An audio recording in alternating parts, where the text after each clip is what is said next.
He said he'd be late because of a work dinner, so I dressed up and decided to surprise him. When I arrived at the restaurant, I saw him in the private booth, laughing with her. My heart pounded as she touched his hand and whispered, "She has no idea, does she?" I stepped forward and smiled. Actually, she knows now. He choked on his wine, eyes wide. She turned to him in shock. I tossed the divorce papers on the table and whispered, "Enjoy your work dinner." Then I walked away and left him to explain. I, 42 female, have been married to my husband Dave, 45 male, for 16 years. No kids. 2 dogs. We live in Charlotte, North Carolina.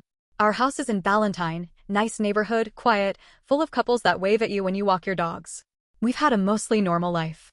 Not perfect, but solid. We both have jobs. I work in healthcare admin. He's in tech sales. He's always been confident, sharp dresser, talks a lot, people like him. His job often involves dinners and networking with clients. So when he said he had a work dinner last Thursday night, I didn't question it. He said it quickly, in passing, while adjusting his tie in the mirror. Got a dinner with a client from Raleigh tonight. Might be late. Don't wait up. He kissed me on the forehead. I remember the kiss felt cold.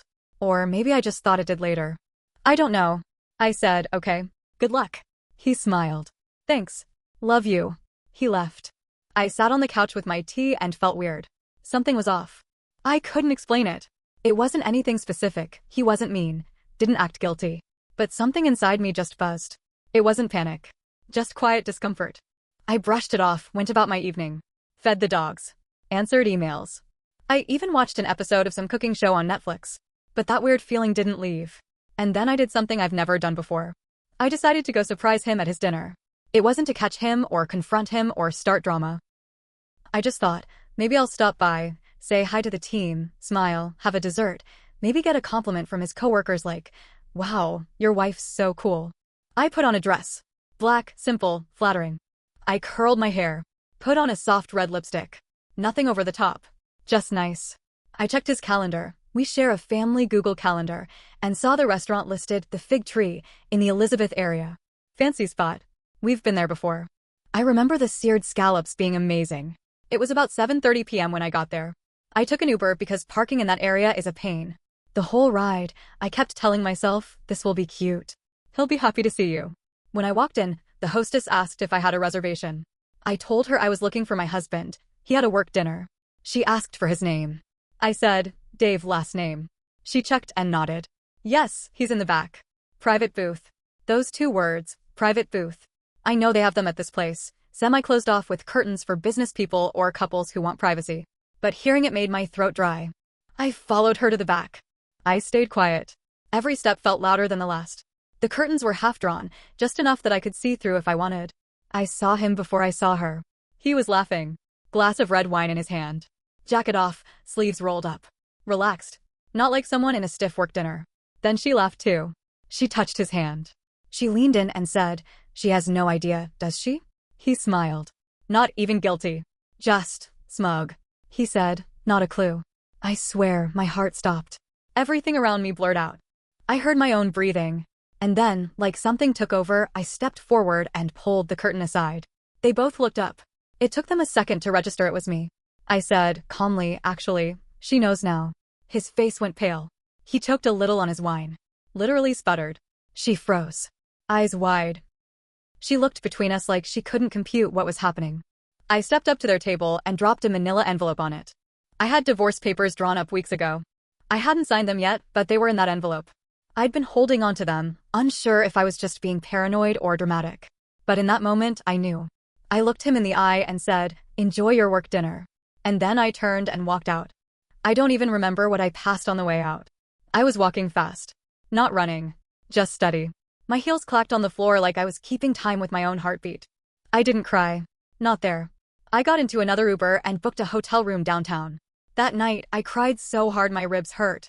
Then I passed out in a bathrobe, clutching one of the hotel's extra pillows like it could hold me together.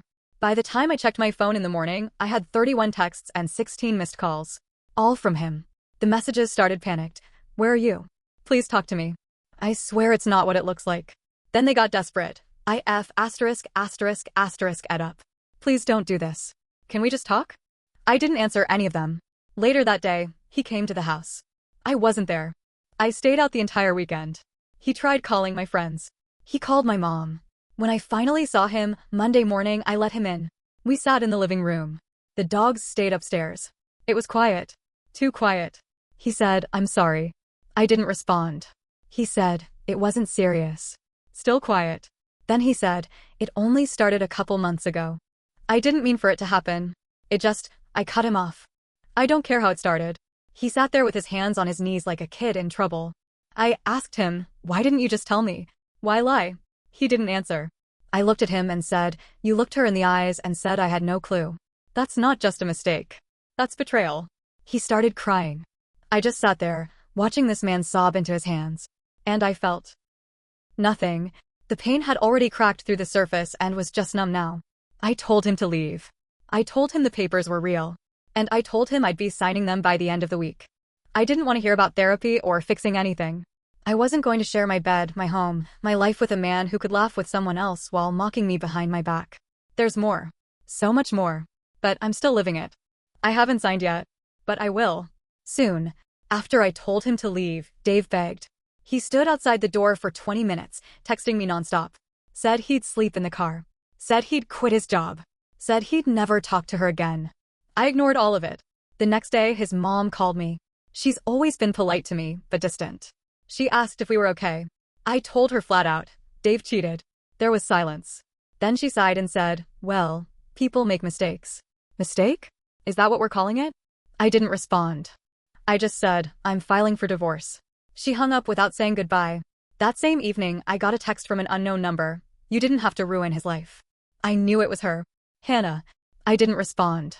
The next morning, I woke up to a DM on Instagram. Her account was private, but I saw her picture. Same girl from the restaurant. Same manicured nails. Same smug eyes. The message said, "I hope you're happy. You destroyed everything." That was it. No apology. No guilt. Just blame. I snapped. I replied, "You were holding hands with a married man. You whispered about me not knowing. Now I know. That's on you." She didn't respond. The next twist? I got a call from a man named Eric. He said, "You don't know me, but I think my fiancé is involved with your husband." I sat down. "Is her name Hannah?"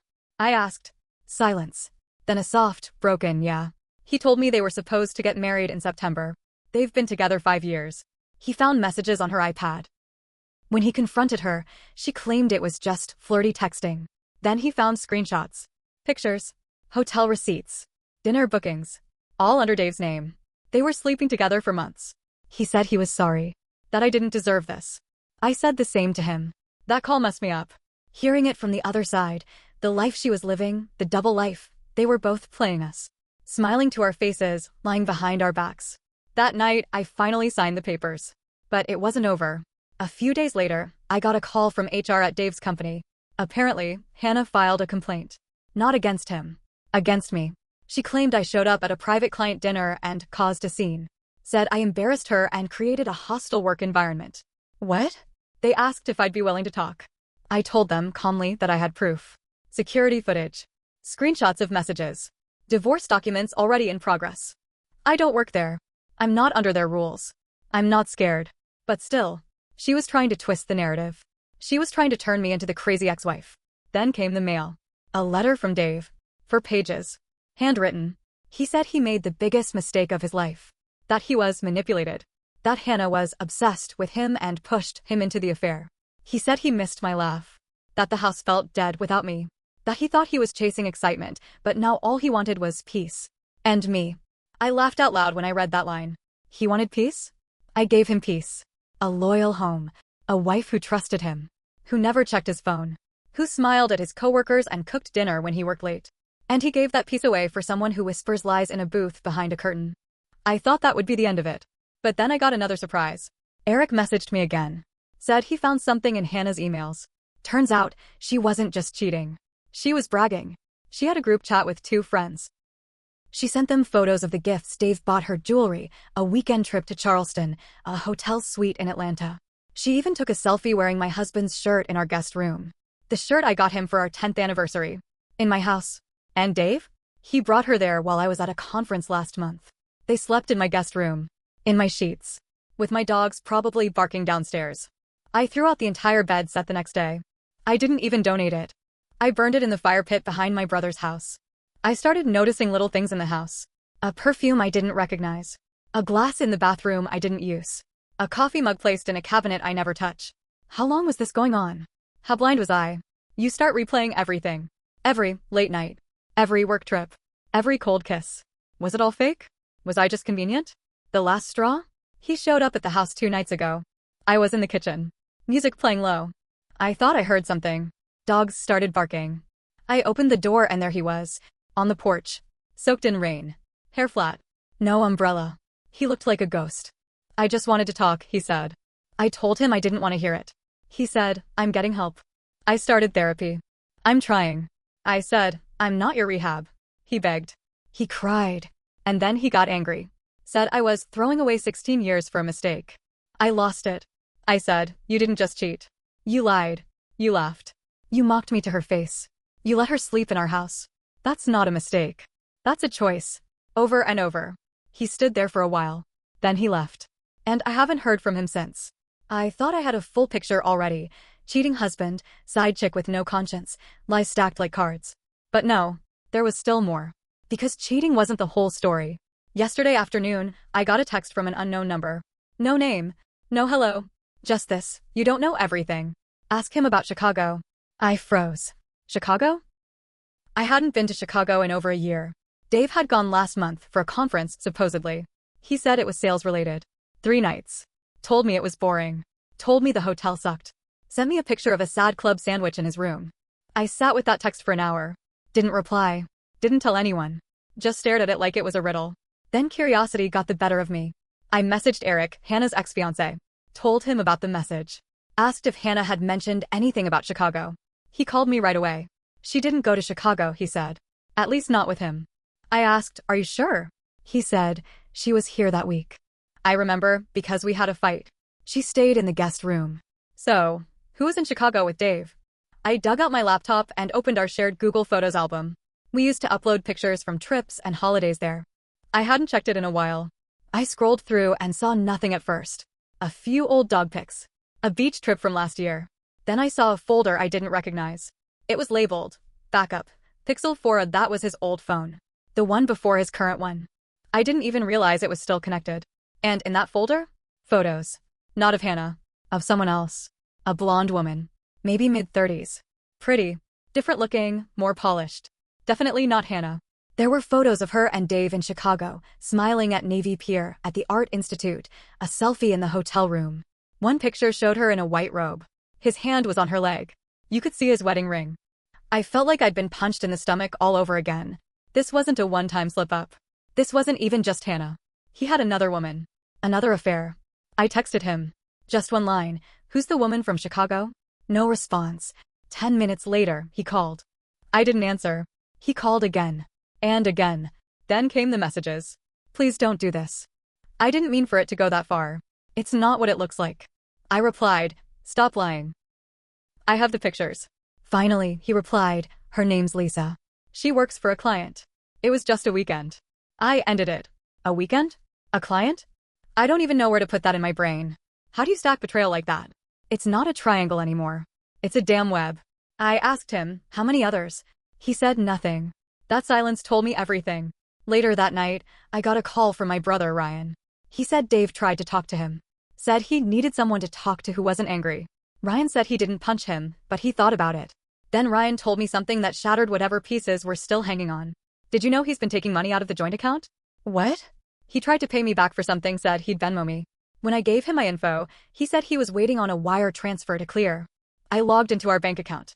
Sure enough, over the last 4 months, Dave had been transferring small amounts out every week.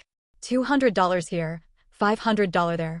Labeled them as work travel expenses subscription. Over $8,000 gone. Just gone. I confronted him over text. He replied, I didn't steal it. I needed space financially in case things went bad. Space? You needed space? You used our marriage fund as your escape route? Now here's the worst part. Remember how I said I thought I was the last to know? Turns out I wasn't. His boss knew. I found out through one of the wives from Dave's office circle, Sharon. She and I used to chat at company events. She called me after she saw my second post go viral. Yes, apparently people in his office are reading Reddit now. Hi, Sharon. She said, look, I probably shouldn't be telling you this. But your husband wasn't exactly subtle. There were rumors. HR had to have a conversation with him last year about keeping personal stuff out of work. So they knew. And they let him keep doing it. Because he was good at closing deals. Because he was charming. Because, I guess, his marriage didn't matter to anyone but me. So, the morning after my last post, the one where I found out about Lisa from Chicago, someone showed up at my house. Not Dave. Not Hannah. Not even Eric. It was Lisa. She knocked on my door at 9 a.m. on a Saturday like it was any regular neighbor visit. I opened it, still in my pajama pants and a hoodie, and just stared. I recognized her immediately from the photos. She had sunglasses on and a tense smile like she already knew what kind of day it was going to be. She said, "You don't know me. My name is Lisa. I thought we should talk." I should have slammed the door. But I didn't. I let her in. We sat at my kitchen table. She said she found out 2 days ago that Dave was married. She thought he was divorced. He told her he used to be married but it ended.